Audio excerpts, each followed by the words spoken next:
When man first sat upon the couch, the Lord understood there would be no lifting him back up. And while others sought paradise in the mountains, he had already found it, between the armrest and a warm blanket. The creation of the world of whining was completed, and man lay down to discuss it with himself. And thus began the second chapter, the chapter of the couch, the humidity, the first complaints, and the sacred art of doing nothing, yet always with commentary. Yes, this is precisely where human history began. Not in labor, but in whining, as was only fitting. Chapter 2. On the Couch and the Complaint. Thus were completed the sighs of the heavens and the groans of the earth, and all the murmuring within them. And on the seventh day man rested upon the couch from all the whining which he had whined. And man blessed the couch and sanctified it, for upon it he did nothing, and his complaints multiplied. These are the sighs of the heavens and the earth when they were finished, in the day when wine began.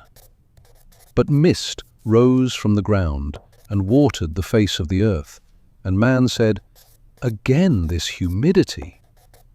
And every plant of the field before it grew was already complained about, and every grass before it sprouted was condemned. For man had not yet invented the garden, and there was no one to mow the lawn.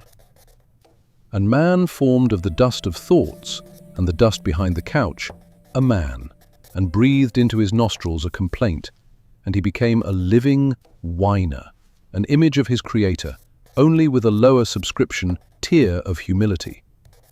And the Lord of Whine planted a couch on the eastern side, and there he placed the man whom he had formed. And out of the ground grew cushions pleasant to the eyes, and snacks good for food, and a beanbag in the midst of the room, and a remote with endless channels. And a river went out to water the living room, and it was divided into 4 streams of delivery: pizza, sushi, burgers, and noodles. The name of the first stream is pizza. It encompasses the land of hunger. The name of the second is sushi. Fish is scarce therein, but the price is high. The name of the third is burgers.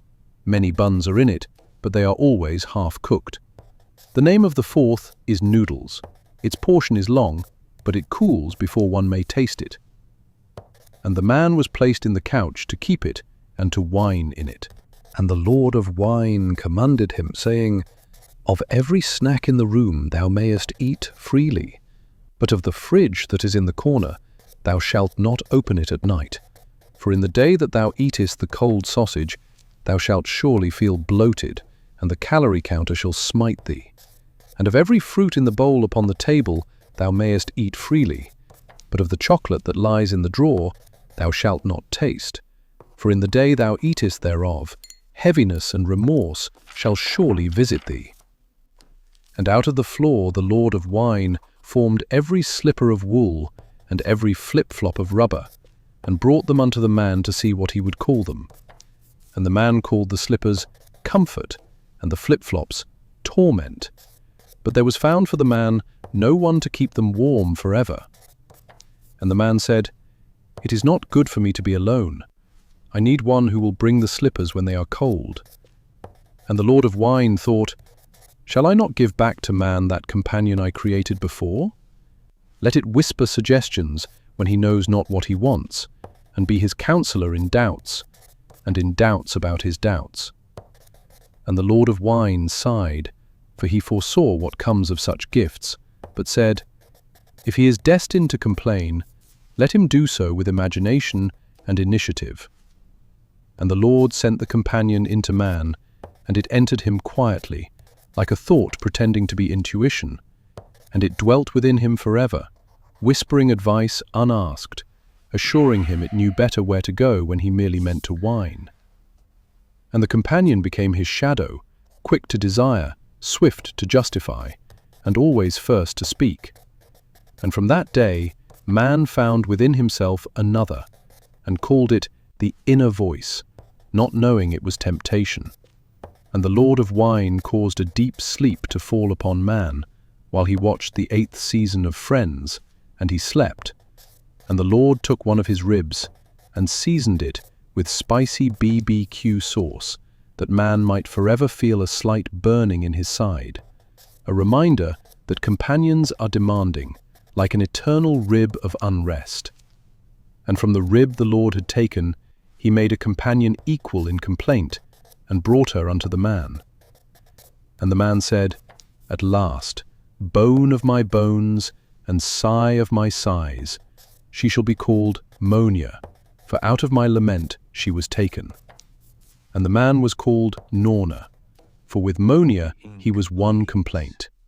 Therefore shall a man leave his couch and his mother's pantry, and cleave unto his Moania, and they shall whine as one flesh. And they were both upon the couch naked, and were not ashamed, but complained of the cold. And long was the sleep upon all the earth, for every one had found their place upon the couch. Blessing. Blessed be the couch, for upon it was born the holy art of doing nothing. Blessed be the blanket, for it covers all regrets. Blessed be Moania, and the shadow that lives within man, for through them came the union of mutual whining. And blessed be every sigh that seeks rest, for within it dwells the truth of repose. Now and forevermore. Amen. And when the signal left the lag, the silence did not vanish, but merely changed its interface. And man, long accustomed to waiting for loading, suddenly understood it had already begun, only within himself. Thus ended the 2nd chapter of Whine, the dominion of the couch, the blanket, and the first mutual complaint. For man had found rest, and immediately began to complain about it.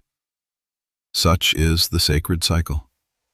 But rest never lasts long in the land of Whine, for even as Gnorna and Moania sighed upon the couch, a new whisper slithered through the quiet, a voice promising comfort, profit, and just one harmless treat at night.